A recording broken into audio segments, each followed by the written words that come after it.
Hello, my name's Mike, and this is a video about personal independence payment, daily living activity number 7, which is about the help you need or would need most days to communicate with other people through speech and hearing, and to do that to an acceptable standard in a reasonable time. What do we need to tell them about? I've got my checklist.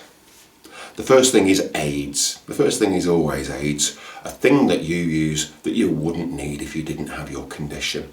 So the most obvious aid for communicating verbally would be a hearing aid. Another might be an artificial larynx. Perhaps there are others.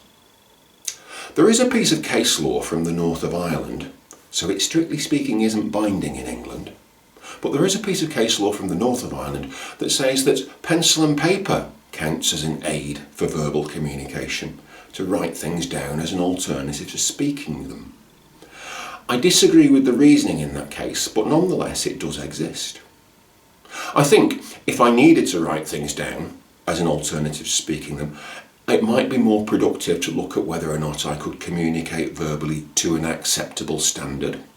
And it might be more productive to look at whether or not I could communicate verbally in a reasonable time, no more than twice as long as a person without my condition would take.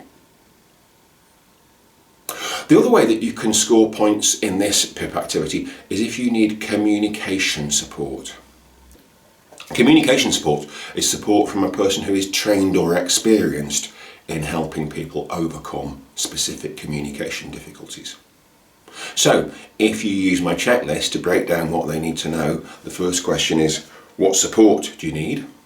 The second question is, how did the person who provides it learn how to do it, trained or experienced?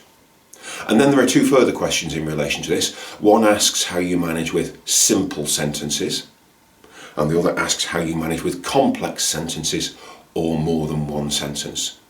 According to whether you need support with simple sentences or complex sentences, that will determine the score that you get.